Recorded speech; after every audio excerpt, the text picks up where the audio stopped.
Welcome back to the Rock and Turner Investment Podcast. We're excited to have you join us for another episode filled with valuable insights and expert analysis to help shape all of your investment decisions.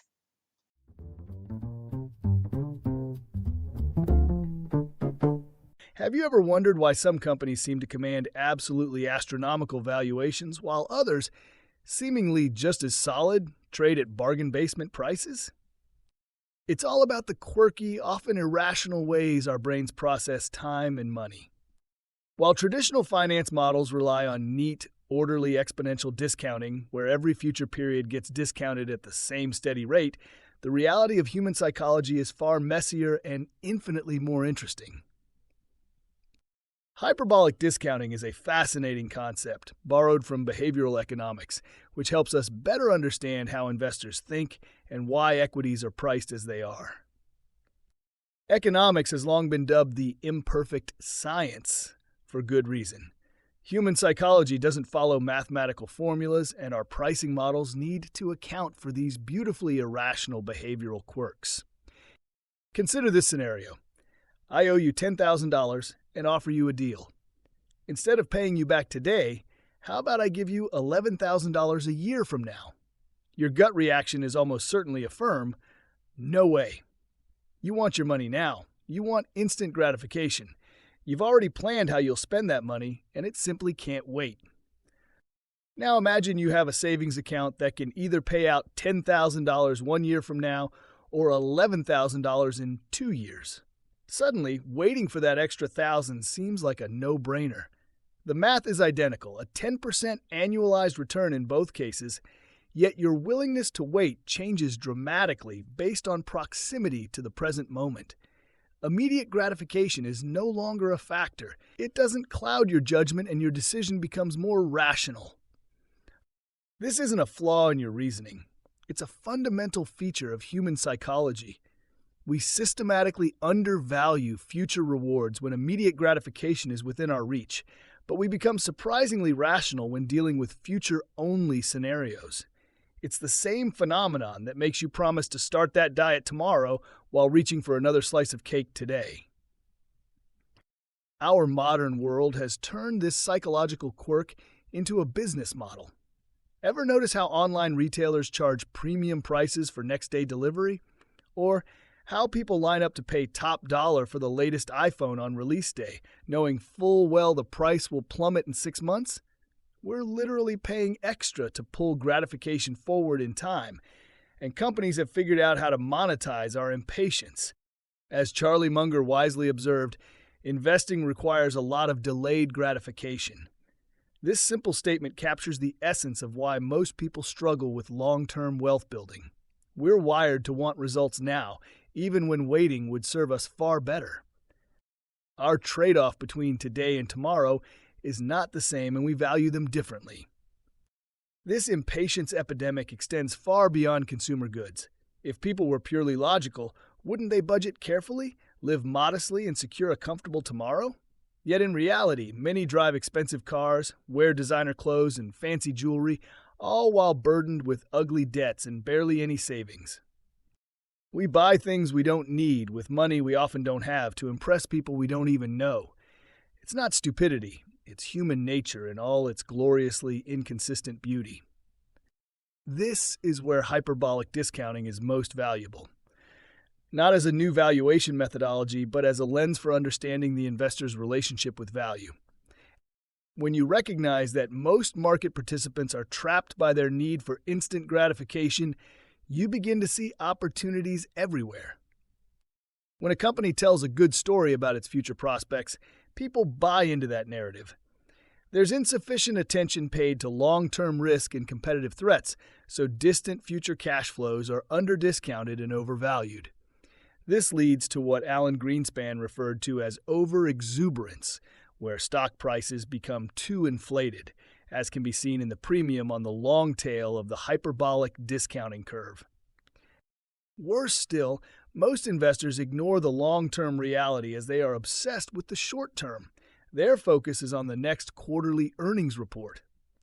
People become focused on beating short-term expectations rather than building long-term value, and their impatience creates a negative feedback loop. When a company reports disappointing quarterly results, its stock price gets crushed as the investors rush for the exits. The market tends to price short-term earnings quickly, but often misses the gradual multi-year improvements. They're not necessarily wrong about the immediate pain and lack of immediate gratification, but they're often spectacularly wrong about the long-term opportunity. This creates a present bias where immediate outcomes are too heavily weighted. It's like judging a marathon runner's potential based on their performance in the first 100 meters. Since the share price was initially overvalued, the sudden pendulum swing in the opposite direction looks even more dramatic, causing short-term panic and often leading to a significant undervaluation. This is where patient investors with a deeper understanding of hyperbolic discounting can find their greatest opportunities. The beautiful irony is that by understanding and working against our natural hyperbolic discounting tendencies, we can capture the value left on the table by those seeking instant gratification. Companies with durable competitive advantages and predictable long-term cash flows are often available at attractive prices, precisely because most investors struggle to properly value the future and place too heavy a weighting on the present. When you can train yourself to think beyond the next quarter, to see through the noise of short-term volatility, and to properly value businesses based on their long-term potential rather than their immediate prospects, you're essentially arbitraging human psychology. You're buying what others can't properly value and holding what others lack the patience to own. In essence, hyperbolic discounting doesn't just explain market behavior, it reveals the path to potentially superior returns. The key is recognizing that investing, like so many aspects of life, is ultimately a battle between our immediate desires and our long-term interests. The winners are usually those who can consistently choose delayed gratification over instant satisfaction, turning one of humanity's greatest psychological biases into their greatest competitive advantage. But the story doesn't end there. It's not just about investing in a company at the right price.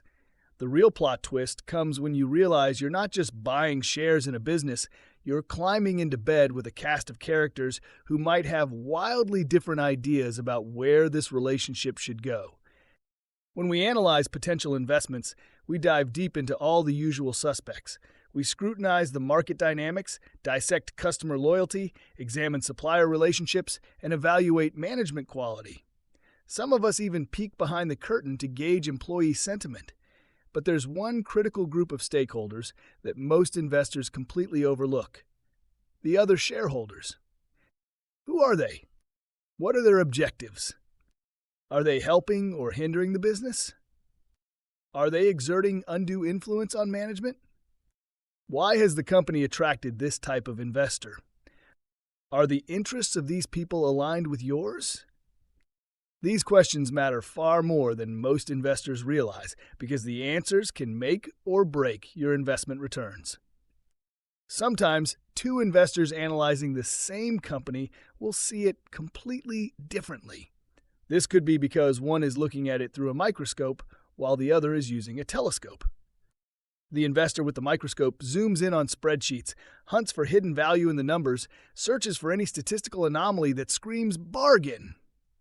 This is precision investing, surgical, calculated, and decidedly short-term. The second investor prefers a telescope, scanning the horizon for companies with visionary leadership, sustainable competitive advantages, and business models built to weather decades of change. This type of investor isn't looking for quick wins. They're seeking businesses they'd be comfortable owning forever. They may not have found a bargain, but that's not the point. What matters is whether management can grow the business, reinvest wisely, and compound value. For this kind of investor, management quality, culture, vision, passion, and a competitive edge are everything. Here's where it gets interesting. Neither approach is inherently right or wrong, but they're fundamentally incompatible when forced to coexist in the same company's shareholder base. The microscope investor lives in a world of catalysts and special situations. They're betting on near-term events, regulatory changes, management shakeups, spin-offs, or market sentiment shifts, anything that could trigger a stock re-rating. They're seeking that immediate gratification we discussed earlier. They want aggressive share buybacks regardless of valuation because they'll inflate earnings per share. They would welcome cost-cutting to amplify margins even at the expense of the long-term prospects of the business. They acquiesce in the divestment of core assets to realize cash, increasing dividends at the expense of reinvestment, capitalizing costs that should be expensed, or stretching depreciation schedules. None of these things is value accretive to the company, but they'll juice short-term valuations. So the short-sighted, instant gratification-seeking investor raises no objections. Once they pocket their gains, they'll move on to the next opportunity. The company's 5-year plan, the quality of its leadership team, its competitive moat, all irrelevant noise. This type of investor will be long gone before any of that moves the needle. Meanwhile, the telescope investor inhabits an entirely different universe. They're evaluating management's ability to compound capital over decades, assessing whether the company can reinvest profits wisely, and determining if the business model can adapt and thrive through multiple economic cycles. They couldn't care less about quarterly earnings beats. They're focused on the net present value of cash flows stretching far into the future. These investors champion patient capital allocation, reinvesting earnings into growth initiatives, sacrificing short-term margins for market share expansion, and building competitive advantages. They'd happily own a company that never pays dividends if it means superior long-term compounding. Okay, so you get the idea why these different types of investors are incompatible, but let's now consider other kinds of investor incompatibility. What about those at opposite ends of the wealth spectrum? On one side, you have the already wealthy, perhaps through inheritance or previous business success, who view investing primarily through the lens of wealth preservation. They need steady income streams to fund their lifestyles, and they're naturally risk-averse, not wanting to jeopardize the wealth that they already have. On the other side are the wealth builders, hard-working professionals saving for retirement, young entrepreneurs bootstrapping their financial independence, or anyone trying to compound their way to financial freedom.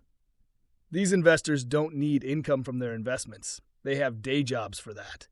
What they crave is long-term capital growth, even if it means accepting years of reinvested earnings with no immediate cash returns. These two groups make for spectacularly incompatible bedfellows. Their fundamental objectives create an irreconcilable conflict that no amount of corporate diplomacy can resolve. History provides a stark illustration of what happens when companies allow the wrong investors to drive strategy. In 2008, Microsoft had earmarked over $44 billion to acquire Yahoo, a move that could have fundamentally altered the search and online advertising landscape. When that deal fell through, the company faced a crossroads. Pressured by income-seeking shareholders who viewed the retained cash as an opportunity for immediate gratification, Microsoft distributed the capital as dividends rather than pursuing alternative strategic investments.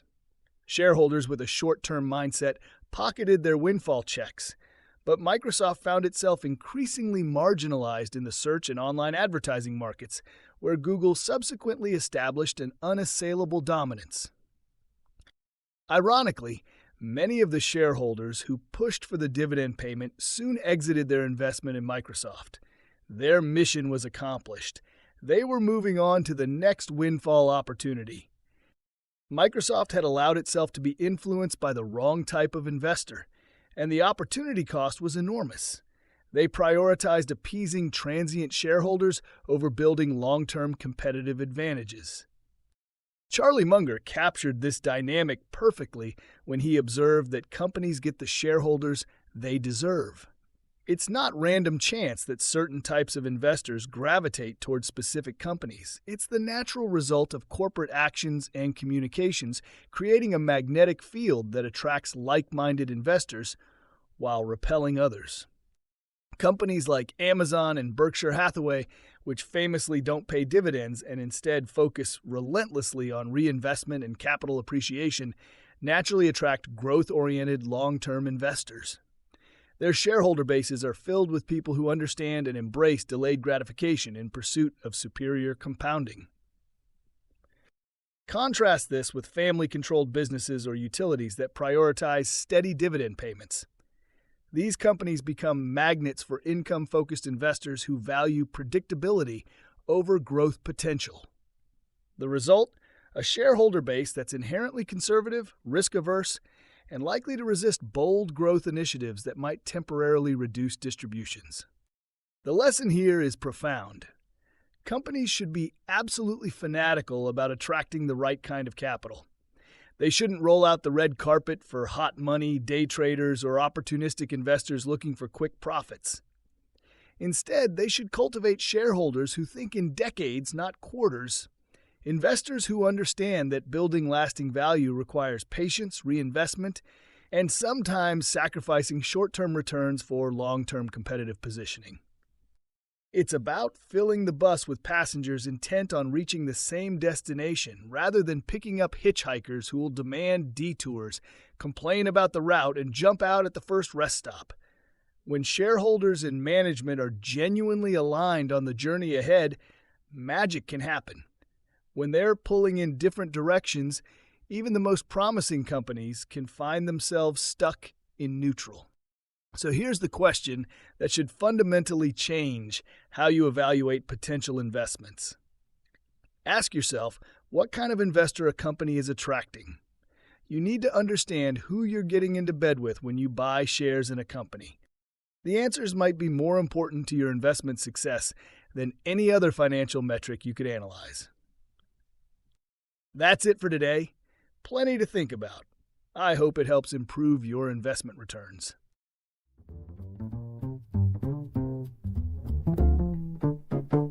We really hope that you enjoyed today's podcast, but we really only scratched the surface.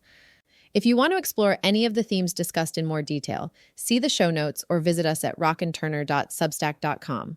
Oh, one more thing. Be sure to like the episode, share it with others, and save it to your favorites so that you don't miss future episodes. Until next time, we wish you every success with your investments.